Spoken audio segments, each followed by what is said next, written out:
Hey all, Taves here, taking a look today at Prehistoric Kingdom for the first time. So we're going to be looking at 15 of the most amazing features that I could find in the game.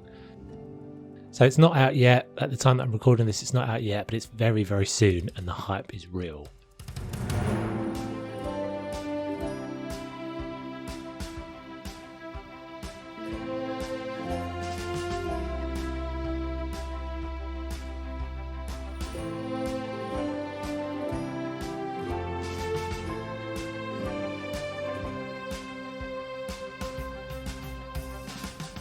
So first up, one that's definitely exciting if you're like me, a builder in games like this, dynamic resizing. So amazingly, this game seems to have the ability to be able to scale objects. So what's really impressive about this is that it's not just a stretch of the texture, it's actually retexturing. So they're not just kind of warping and distorting the pieces, they're actually stretching them, or they're making the textures work in a way that it doesn't matter if you stretch it. Not only that, but groups of pieces. So put a little block together or a little set and you want to stretch that, no problem, just stretch that to fit what you want. Going alongside that, number 2 for builders is the ability to be able to switch on and off, toggle on and off the grid at will. So it seems like there's quite a lot of options for snapping on and off the grid. So you'll see here, yeah, we're kind of using the grid initially, switch it off, the same pieces, so no need to have gridded and non-gridded pieces. This would be really amazing because I think this means, again, a lot more flexibility for a builder. Obviously you need somewhere amazing to place your parks and your buildings, so we have the option for eight different biomes. So desert, scrubland, grassland, tropical, wetland, coastal, temperate, boreal. So we've got everything here. You can see some absolutely beautiful screenshots here. Some real lush looking woodlands and some swampy looking areas, some slightly more arid looking deserty areas, an absolute beautiful mix of things. Not only that, but they have done an amazing job at allowing you to blend those textures and those biomes together.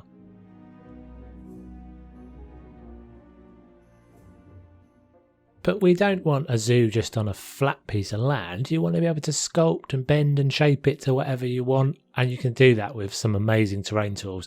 So they've got all the things you'd expect, the kind of flatten, raise, roughen, all that sort of thing. The things that I'm really interested in here are the brush size and the brush intensity. It looks like you have real big brushes and real big intensity options that you can make huge, great big swathing changes. So that's one of the things that I think will really make these landscapes different and make you, give you the ability to sculpt them really perfectly. Make big brush changes to get kind of broad strokes in your landscape, refine that brush down and fine tune the areas that you want to work on. Not only that, but look at the way that the water is done. The water sculpting. Paintable water. Absolutely can't understand how this could possibly work, but it looks like it's amazingly working. The different levels of water you see there, the different depths, how those kind of mesh together. Again, absolutely next level stuff.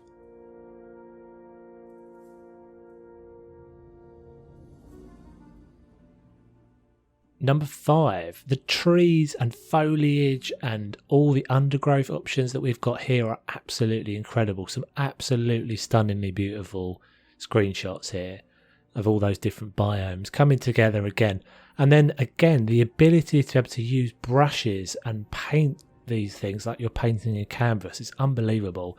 So again, you can use that brush size, and they've talked about how you can change the intensity and the scale of that brush right down to a pinpoint place a single tree, right up to kind of, a big kind of brush stroke to give you a big forest and a big dense area. Again, that's absolutely perfect because we all know there are areas when you want to be absolutely precise and there are areas where you want to fill in a bit more. These tools look like they look like they do that for you.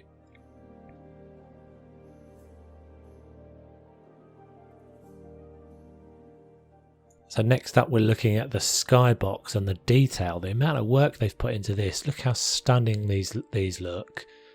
The beautiful lush fluffy clouds that we get, the red skies, the aurora effect, water, the water options that we get in the game, the actual water effects look absolutely stunning again. 3 different types of water that you can place down: muddy, rough and calm water. All of these things I think just coming together to create this amazing landscape, and this is before you've even started building a zoo.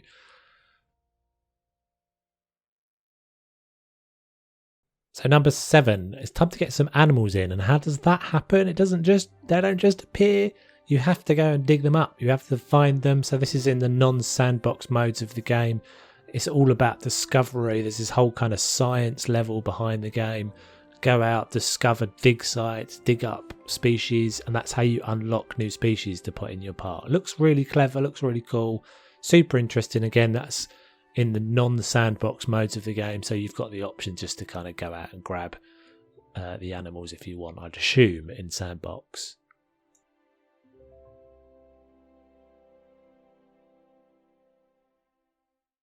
So the roster of possibilities here for what you might discover and what you might end up exhibiting in your park is pretty extensive. You've got everything from, all the things you'd kind of expect, the Triceratopses, the T-Rexes, the Stegos, those sorts of things, right down to, your mammals, your mammoths, your bears, all that sort of thing. So they've confirmed 22 for launch, that's early access launch, 50 for proper launch. And then, the list is pretty endless. There's a massive list of possibilities here. All look really amazing.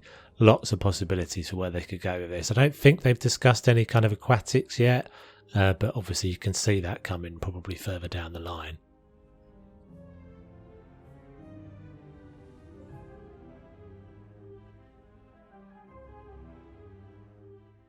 So the groundbreaking one, the one that's all over the hype material, the one that they've kind of got showcased all over the place, which is totally understandable, is the Microraptor.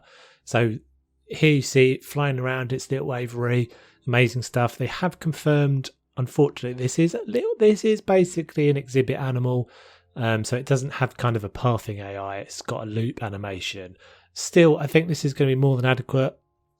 An additional little thing, and again, one of those just little indications that these guys are really thinking about how players engage and how players want to use this sort of thing, is they're giving us the option to switch off the box.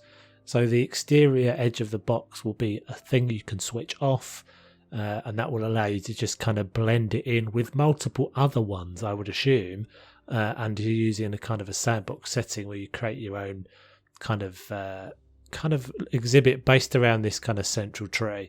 There's also options to switch the biomes within these exhibits, so I think 3 different options they've said about, as well as some kind of lighting customization, the structure customization that you can do to actually change the material of the box itself. All of those things, again, super exciting, super interesting stuff.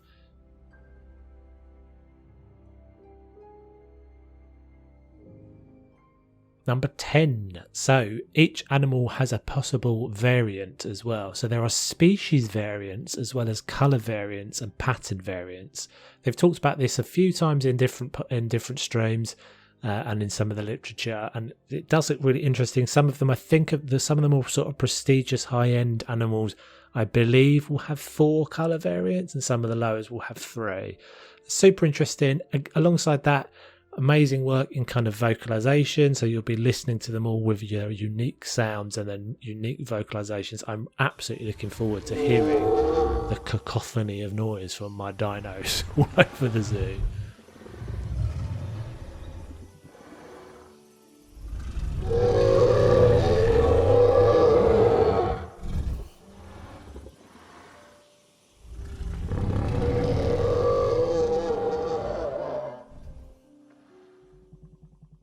So if you've got all these animals, you've got all these dinos, you're going to need some barriers. And we've got a bunch of different options here. So actually interesting, they've done a slightly different route to some other games. They've done these kind of fixed height options. So fences will be kind of drawable again, you know, the kind of draggable spline things that we've seen in Planet Zoo, for example. But you'll be able to have kind of these fixed height, 3 different height variables. I think 3 different height variables. At the moment, they've confirmed concrete, wood and glass, and obviously they're kind of interchangeable and blendable together. But as you'll see, what's kind of interesting is that the different heights are different models. So I think again that's kind of interesting little variants and add some sort of dynamism to the barriers. They've also considering things like really nicely considering things like, you know, when you're going down a slope, is that kind of a staggered descent down that slope, or is it a just a curve? And doing even things like junctions, and there's just some of these little details that they're putting in, so good.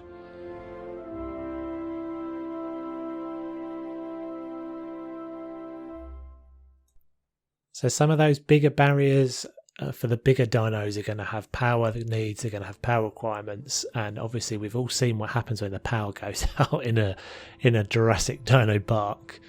You've got to worry about that. So yeah, there's a bunch of different power management and utility functions going on in the game. Again, some really clever, interesting stuff. They've got this whole kind of failure possibility and backup generators and backup batteries and all that sort of thing. One thing I really picked out that I really think is a pretty clever feature is the fact that, you know, you can kind of overlap radiuses and have generators together. So put 2 solar panels together and the radius of that generation will be doubled. It won't just be the same. That means you don't have to have them spread everywhere all across the park, and you've got to worry about kind of the efficiency of those sorts of things. Super clever, super interesting, another interesting little mechanic. And of course, if the power does go out, it has been confirmed that the animals will potentially, if the power's out or they're unhappy, again, if they're not fed properly, there is the potential that the animals will break out of their cages and potentially eat the guests.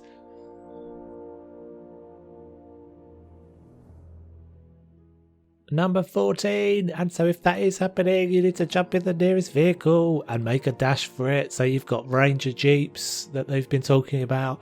We've got some helicopter art here, all super cool. Again, you're going to need to run away, get out of the way of that T-Rex. The image in the mirror is larger than it appears.